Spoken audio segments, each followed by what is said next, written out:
Hello everyone and welcome to this week's Live Without Limits video. This week we're thinking about the very exciting subject of obedience, what it means for us to obey without limits.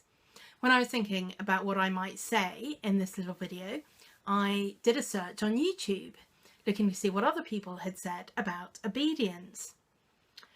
And what I got was a whole lot of dog videos. Dogs sitting, standing, fetching, doing what they were told. And I guess for many of us, that's sort of how we think of obedience. People who obey, well, surely they're just doing it without thinking, just doing what they're told, maybe hoping for a little reward at the end. But really, that's not a great way to live. I wonder if that's what you think about obedience. The Bible is full of commands, isn't it, and instructions, God telling us how he wants us to live. And not just in the Old Testament. In fact, we're going to see in a moment, in the New Testament, Jesus gives us even more strict commands. He wants us to obey even more fully than God did in the Old Testament.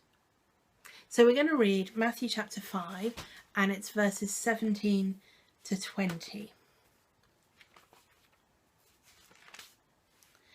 Jesus says, "Do not think that I have come to abolish the law or the prophets. I have not come to abolish them, but to fulfill them.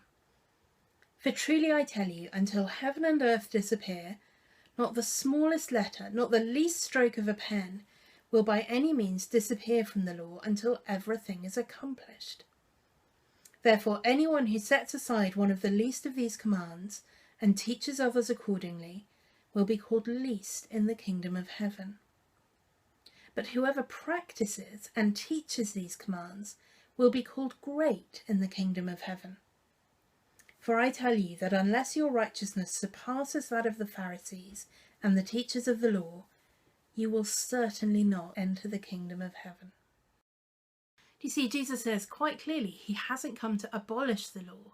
He hasn't come to get rid of the law. He's come to fulfill the law. Now, it's quite a complicated question what it means for Jesus to fulfill the law, and he fulfills it in several different ways. But one of the things that's very clear in this passage is that it doesn't mean he just gets rid of it. It doesn't mean that the law doesn't matter anymore, or that somehow it doesn't apply to Christians. Look at what he says. Unless your righteousness surpasses that of the Pharisees and the teachers of the law, you will certainly not enter the kingdom of heaven. The Pharisees and the teachers of the law were the Jews who spent their whole lives dedicated to being as obedient to the law as they possibly could be. And yet Jesus says we have to surpass the righteousness of the Pharisees and the teachers of the law. How can we possibly do that? Well, he goes on to explain. He uses two examples of the law. So the first is that of murder. I'm sure you've heard this before. Jesus says, "You've heard that it was said to the people long ago, 'You shall not murder,' and anyone who murders will be subject to judgment. But I tell you that anyone who is angry with a brother or sister will be subject to judgment." It doesn't matter if you didn't get the gun and shoot, you didn't get the knife and stab. If you are angry, Jesus says, you will be subject to judgment just as much as a murderer will. It doesn't matter that you didn't act on it. You've been disobedient in your heart.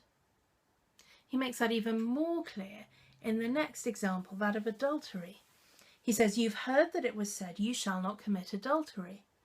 But I tell you that anyone who looks at a woman lustfully has already committed adultery with her in his heart."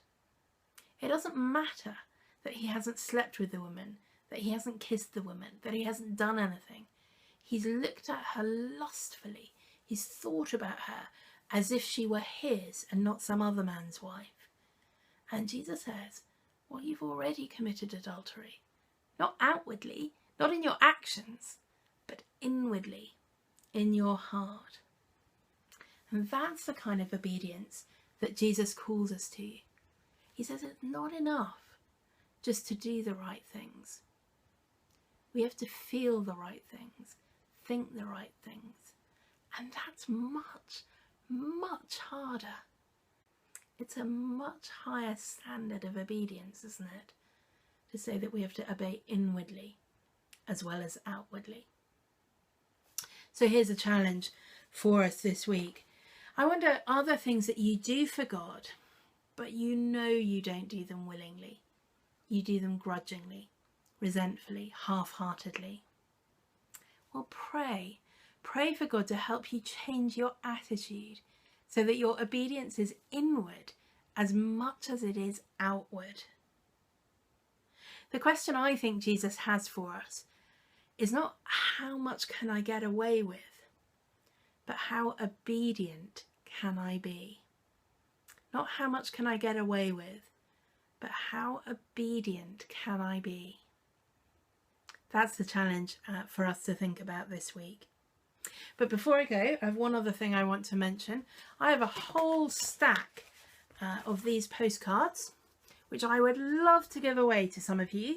Not just for you, but maybe to give away to people in your church, your school, your university, your student group, your youth group, whatever. They have, as you can see, a picture of my website on there with all the links to the Facebook page, the Twitter page, the Instagram page, the YouTube page that you're already looking at, and my contact details as well. If you'd like a stack of these to give away, please get in touch with me. You can do that on the website, onlinepastor.org.